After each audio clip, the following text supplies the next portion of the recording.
Sourced. I'm Armanda Famiglietti. Tonight we're talking taxes part 2. Last time we talked taxes, we spoke about the federal tax laws and how they are going to impact New Yorkers. And tonight we're talking about how those tax laws are going to impact New York taxes. So I want to thank our very knowledgeable guest for coming back. Thanks, Scott Reing. Thanks for having me. Nothing like getting people excited about taxes twice. Yeah, well, I know. Well, that's what I mean. Tis the season. It's so exciting, and I just want to tell people that if you're interested in taxes, talking taxes part 1, you can just go to my Facebook page, Facebook, Armanda Famiglietti, and you'll see it. And I thought it was jam-packed with really interesting information. We got it in. We got it. Half hour is a lot. It's not a lot of time to talk about the thousands of pages, but we did it. How many thousands of pages? We got every single line. Yeah, we did. Scott, you're the man. You're the man. So just in case people didn't see that first show and they want to watch this one before they go and look for it on YouTube, you're a tax expert, so tell me your background. And sure. So I'm a tax attorney. I do tax preparation for individuals, businesses, corporations, what have you. I graduated law school in 2012. I went into practice with my father, who's been doing tax work since the late 80s, and we hit the ground running. And so we do about 2,200 to 2,500 returns a year. Boop. And it's important that we know the law so we can make sure people get the best out of it. Yeah, I'd say so. So you have 2 offices, right? Yeah, we have one on Mohegan Lake in Yorktown, and then one in Midtown Manhattan. Okay, and a website and all that information is going to be put under your handsome face. There you go. When we get to that. Oh, there it is. See? There you go. So in Talking Taxes Part 1, which, as you say, was riveting. Yes. And I laughed, I cried. It was quite the show, I think. Take you through the range of emotions. Really, the range of emotions. But now in Talking Tax Part 2, let's talk about what the reaction of New York tax laws. I mean, there's been a reaction to the federal law, right? Yeah, there's been an attempted reaction, for sure. An attempted reaction. So what's the background there? Well, the new tax law, the main thing that was publicized was the impact with the SALT deductions, the state and local tax deductions. That's what worried a lot of people in places like Carmel or in Westchester, because it decreased the value of the property tax that you paid. And so Cuomo... It decreased the value of the property tax? Right.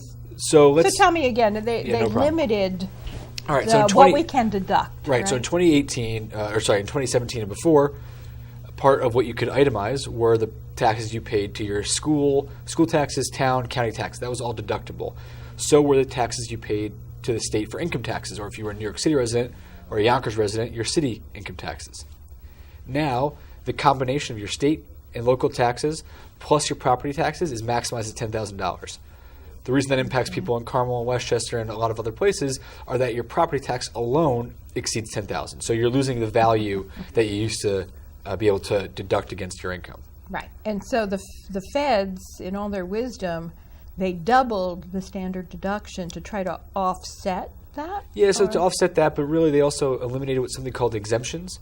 So in 2017, that would always change for the value. In 2017, it was $4,100 for every person on your tax return.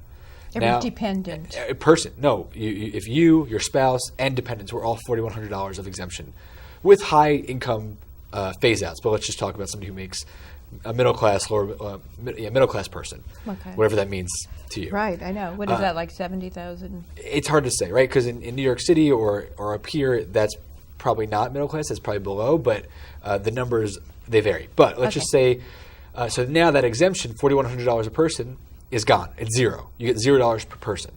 So although the deduction increased, you lost those exemptions. So for somebody who had a married couple with 2 kids, doubling the standard deduction did not benefit them all that much because they're now losing all of their exemptions.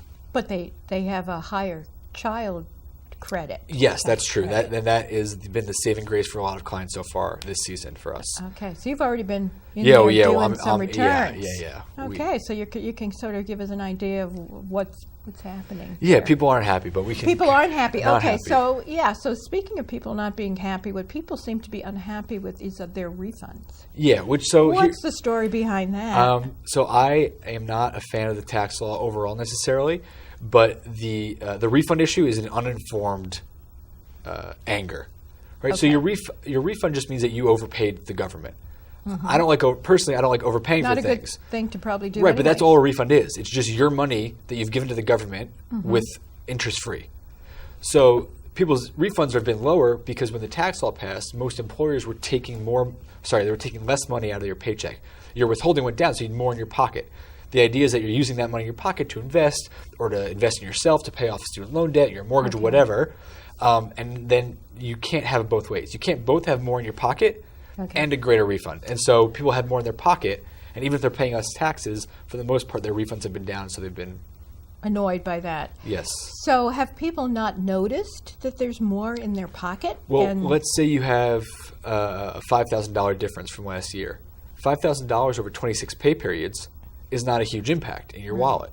It's whatever that. So if your taxes were cut in this year by $5,000 because of the Tax Cuts Job Act, you saw a little bit more in every 2-week paycheck over the course of the year. Right. So it really doesn't sound like you said, wow, look at how much more I have in my paycheck. I'm going to go and invest in myself. Correct. Most people spend that money. Right. It's eating out twice more. And you feel it the first few paychecks when it changed, but then you get used to it. Not you, anybody, and then you just don't have it.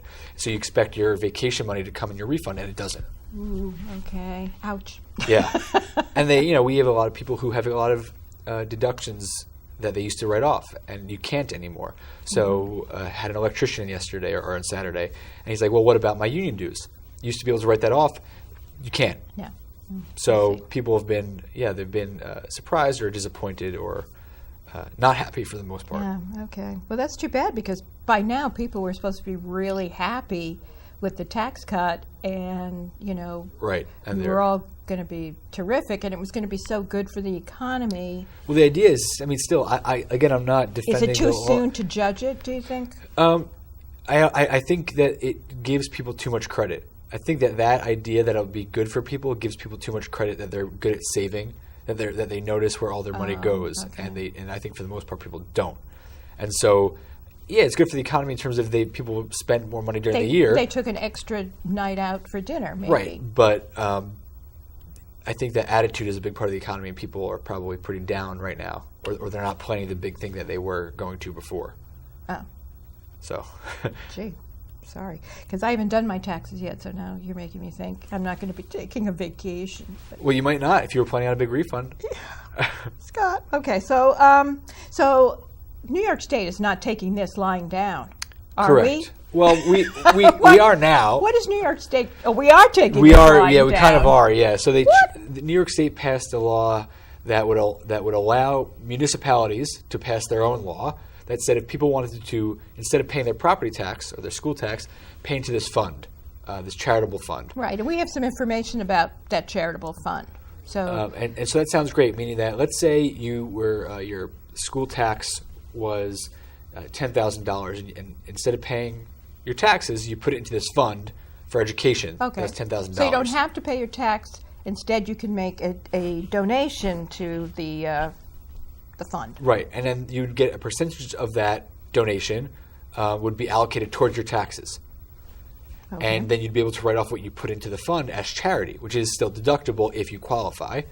But the IRS put out an opinion saying, no, we won't accept that. That's not a valid charitable So that source. fund is in progress, but no one's putting any money in it? It is and it isn't. So that because it was up to the municipalities to pass their own laws. So Putnam County, for example, decided not to pass that law. Before we knew it wasn't going to work, I would have passed it and challenged the government, but they decided not to pass it because it was risky. Scarsdale, not a county, just a town, or I don't know. Let's call it a town. I don't know. It's a village, a yeah, town. but Who it's not a knows village. what But it let's call it a town. They did pass the law, and so that I think Scarsdale's in the town of Greenburgh. Maybe, but whatever. That's very confusing. I'm a tax guy, not a municipality guy. Okay? So they did pass the law. People had the chance to put it in there, and then the IRS said, no, you can't use that. And so there may be some issues for people that did donate to that fund, but I guess they're going to keep trying, or they'll sue and try to fight it out. Well, this is bad news because, Scott, I spent a lot of time making these slides. Yeah. And apparently they're useless now, is what you're telling me, because as of the this IRS second in said time. it's not going to work, New York. That's not how you're going to get around this problem. That's right. And New York is fighting the IRS on this issue? I believe so, but I haven't been following any response to that.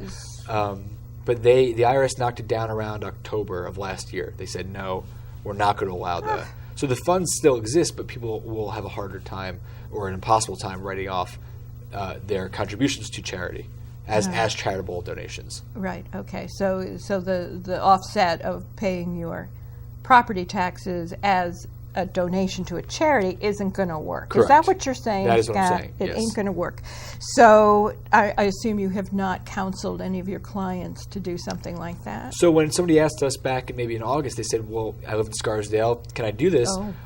My opinion is, yeah, do it. The worst that's going to happen is that the IRS will say no, and you'll maybe pay some interest if it goes on long term. But because the IRS, within the same year, calendar year, said no, then we do this person's taxes, we're not going to write that off as charity because we already know that it's not going to work. Okay. So nobody's going to get really hurt by it because we all knew before tax season that it was no longer going to be allowed. Okay. So I know that we talked about this a little bit last time, but the whole idea is that this a couple filing jointly is getting a $24,000 standard deduction. Correct. So does it make sense for people to look at what they took, if they itemized last year, to look at how much their itemization was? And I assume that includes mortgage interest? Mortgage interest, yes. If it's less than $24,000, they might as well forget about itemizing and just take the standard deduction. Yeah, that's right. Except that it may be misleading because in 2017, they may see that they had $50,000 of itemized deductions, but that might have included $35,000 of property tax. That $35,000 is now $10,000, and so the people may not realize that they won't be itemizing. Okay. But for the most part, when you either take the standard or itemize, you don't strategize beforehand. You just put the numbers in, whatever's better you do. Right, you don't need right. to plan it out beforehand. No, well, we can't anyways, really. Well, I mean, you don't say, oh, I'm going to itemize this year, and then put the numbers in. You put the numbers in and then say, oh, we're itemizing. Okay. Whatever is going to save you the most money in your taxes, That's right? Okay. All right. So, so recently, there's been, besides the grumbling about people getting lower or smaller refunds, there's also been this alert from Governor Cuomo saying that we have a budget shortfall that we hadn't foreseen, and this is all because of that new tax law, the federal tax law. Is he right? I don't know. I mean, I'm going to tell you, Scott, it sounded a little fishy to me. Yeah, I mean, one consequence of the tax law is that people may move out of New York. Okay, all right. But then there'd be data to back that up, that people had moved, right? But you don't know the purpose of their moving. I mean, I know, for example, Governor Cuomo has in the past that people move because of the weather. Right, and that's kind of laughed at by people on the right because we do have one of the higher tax systems, and so you think it might be that they're moving. I think it's more likely that people are moving for tax purposes and not the weather. You have very few people in Elmira, New York, who are low-income people and then getting enough money to move out because of the weather, as opposed to people who are making a lot of money and decide they don't want to pay 10% city and state taxes anymore. Okay. So my gut says that that's right, that maybe they didn't meet the budget, but because people can't write off as much in their tax. So let's say you made $1 million on a wage. That's not crazy for people in parts of Westchester and New York City. Right. And let's say you lived in New York City. Crazy for me, but Me not too. for those people. Yeah. Okay. Me too. So let's say you lived in New York City and you're paying over 10% in state and city taxes. It's $100,000. The benefit in the past was you can then take that $100,000 and deduct it from your federal taxes and lower your federal tax liability. Now you can't. What's the incentive for that person not to move to Hoboken? or Montclair, New Jersey, right? So where they're paying less state taxes because they're not writing it off anyway. And the same with bringing new money in. So when you sell real property, you pay transfer tax, which goes to the municipalities and the state. Houses are worth less now in New York because of the tax law. Right. Because you can't justify your property tax as a deduction. So if you have to then decrease the price of your house, then there's less transfer taxes paid, which also don't go to the state. So yeah, the tax law might have led to it, but I think also there's high taxation issues. If our taxes weren't so high, it wouldn't be such a big deal. Correct. There was also a potential reason why we have this budget shortfall, and that was because at the time that they had their quarterly report looking at the budget, it was also the time when the stock market started going, woo! And so they thought maybe that had some bearing on the budget. And that's shortfall. right. And New York is not necessarily. And by the say, woo means it went down. Right. No, I think that's I know that. Yeah, that's part of my vocabulary. Did you understand? Well, I did. Yeah. It might be a little technical for you, but New York is also not known to have the best run state government. No. Ever. So when people ask us, and this is not just this year, they say, well, when am I going to get my state refund? We say when you get it, because there's always budget issues. I think it's nice to, Donald Trump is the guy we like to blame things on, myself included. So it's easy for Governor Cuomo to kind of say, hey, it's his fault or it's Washington's fault. But I think that budget problems did not start with this act, and they will not end with this either. Right. So okay, we have to take some responsibility for ourselves. Is that or find somebody else to pass it on to? Say okay. Okay, so I'm getting to a question I sort of asked before, and maybe it's too early to say. Is the federal Tax Cut Jobs Act, is it fulfilling its promise, or is it too early to say? Because what's the promise? So as I understood it, middle class was going to get a break, and that businesses, big corporations, were going to get a break because their tax rate was lowered quite a bit, and that those big corporations were then going to turn around and take this extra money that they have and put it into more jobs and building out their businesses and charging up the economy. Is that happening? Do you see any proof of that? I mean, it is, I think, too early. In terms of economics, you can't say for sure. But what I've seen is if you have children and you're in the middle class, the new law probably helped you because of the large credit for having kids. As for businesses, corporations specifically, I think we've seen that not happening. Corporations have been buying back their own stock, which raises their value, instead of hiring more people.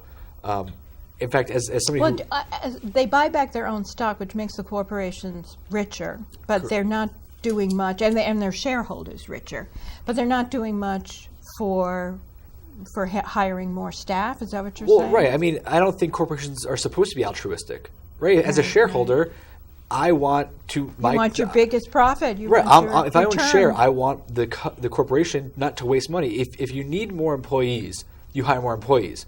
You don't hire them because you have more money. Having more money shouldn't. That's a bad. Bad business move. I would fire that. Yeah, it is. I would fire that person for wasting money. If you don't need them, why are you hiring them? So I think it was a kind of a pie in the sky thing to expect that. And as a shareholder, I wouldn't want my business to waste money on employees you don't need. Right.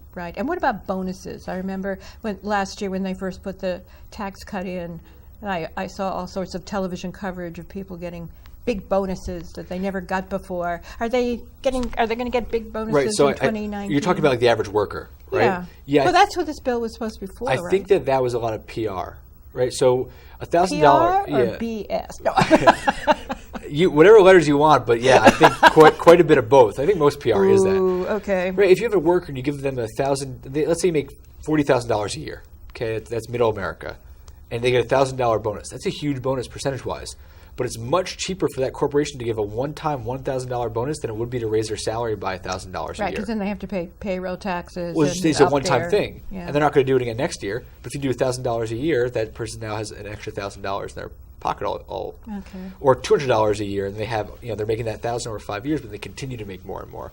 So those bonuses, I think, were a lot of PR, and a lot of them were planned beforehand anyway. But then once one corporation makes an announcement, it challenges others to say, "Hey, we're doing it too," right, even if they were planned before the act was passed. Okay, so I see.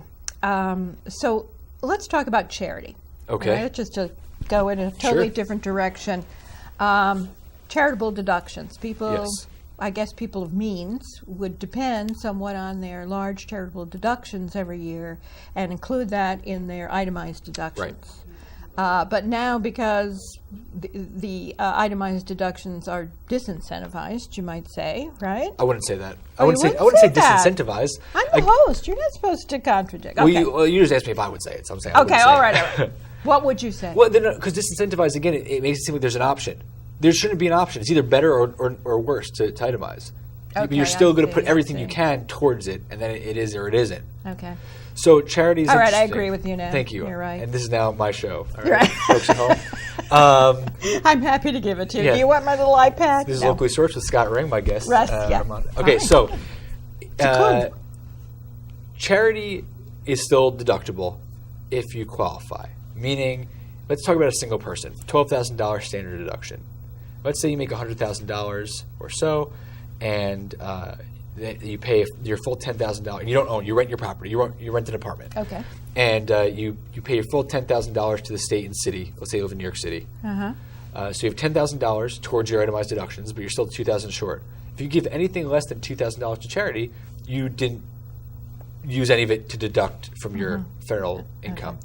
If you are a single person and you own property, which is not necessarily ordinary nowadays in Right. student loans, but if you own property, you have mortgage interest, you're already itemizing before you have $1 charity. Because if you're $10,000 of state and local income tax, if you own, most likely Right. you're making that much, plus any mortgage interest will go towards the $12,000. And I have $10,000 plus whatever it is, more than $2,000 probably in mortgage interest, and then any charity would be then added to that, so your itemized would go up. All right. If you are married and you have the $24,000 standard deduction, and you either have a small mortgage because you've lived there for a long time, or a small mortgage interest because you've lived there a long time, or you're older so you've paid it off, you only have now $10,000 towards $24,000. You'd have to give significant money to charity in order to benefit. But if you're a younger couple who has a large mortgage, then you're probably $12,000 a year to mortgage interest. So you have the $10,000 right. tax. Right. The Plus max. plus then you have the $12,000, let's just say, towards. Okay. So now you're to 22. If you give, again, you're $2,000 short of itemizing for charity, but if you go above that, then you can itemize. Okay. There are other itemized deductions you can still use, like medical if you qualify. Much harder to do, but it's not impossible. Charity, but for a lot of people, they're not giving $14,000 to charity, right? So if that's how much you were short to itemize, and if I don't think you should ever give to charity for tax purposes, no matter what the law is. It should be because you want to. The right thing to do. Or if you don't want to, don't. But if you give money away to anybody, you'll have less money, even if you get a tax benefit from it. So I think a lot of charities did worry about And I think that's right. that people maybe aren't going to give as much because they can't deduct it. They don't benefit from it. They're but not going to benefit, it except is for the their internal. their yes. internal. Okay. But it is still deductible. Right, it is So still, and charities- it's actually a little more deductible, right? It was 50%, now it's up to 60%, I think. I believe that's on the percentage of your income you give away. So it's like if you give away 50% of your income. Right. That's a very rare thing to happen. Okay. Yeah, I'm sure it is. But maybe I might be wrong on that. But I think it's just 50% for the average person. Okay. So how's this strategy? No, it is. It's just on your income total. The 50% is on the income total, not on how much you give. Okay. $1 to charity goes $1 towards your itemized deductions. Okay. Yeah. Yeah. Good. So, what about if you do want to deduct your charitable giving? Would it make sense to make sizable donations at the beginning of the year, sizable donations at the end of the year, and then have sort of in that tax year, then you might qualify for itemizing? Yeah, so it depends on how much you're giving and your other situation. If you give, let's say you give $2,000 a year, you give it all to ASPCA, okay? This is not an endorsement of the ASPCA. They're great, but whatever. They're great. They're great. Yeah. And again, you're only $10,000 towards the itemized. And let's just say you're single for these purposes. yeah, you'd want to give your $10,000 in January, then $2,000 in January, then another $2,000 in December, because if you don't, then you're not itemizing either year. But this way, you get to itemize at least in year 1, and you won't in year 2. Right. So you'll have given you nothing sort in of year 2. like, save up everything you're going to give it all in 1 year, and then, or use a donor advised fund. Right. I mean, you could give. Well, once you put into the donor advised fund, that's whatever you the put one in. time. That's right. Right. But then you can spread out your giving over the years. Anyways, they're gonna tell me we got to wrap up. So I just want to put in a plug because people can come and see you talking not about taxes, even though Finally. Fascinating that you're talking about taxes. But they're going to be able to come and see you next week, I guess. I think we have a slide of that. Thursday the 21st. Thursday the 21st at McCarthy's Family Restaurant. I grew a beard since that picture was taken in October. Okay, well, it's an interesting look. I kind of like the beard better. But you and Sandy Galef are going to be talking about what it was like to run for office. Sandy will tell you what it's like to win, and I will tell you what it was like to lose. You'll get all sides. It sounds great. Yeah. I'm definitely going. Assemblywoman Galef, she's run a million times and she wins every time. She always wins. So she knows quite a bit. Yeah, and she's an assemblyman. And what did you run for? County legislature. Okay. So she's a state assemblywoman. Yeah, well, she's got a lot of experience. That was your first time out of the gate, That's right? I'm sure you learned lots of interesting things. I'd rather have won and learned nothing, but yes, I did. I learned by losing. Okay. Well, anyways, you've got my vote, Scott. Thank you. Whatever you run for. I think again we've shared lots of good tax information with our viewers, They could email me if they want.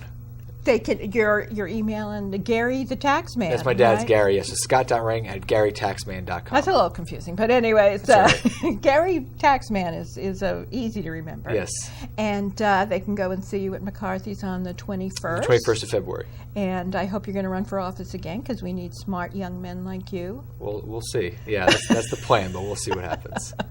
And thanks for taking the time to pleasure. come and tell us all again about this wonderful subject that you're so knowledgeable of, and taxes. And thanks to the crew who come all the time, and I really appreciate it. And thanks to our viewers. Thanks for having me. Sure, Scott, you're the man.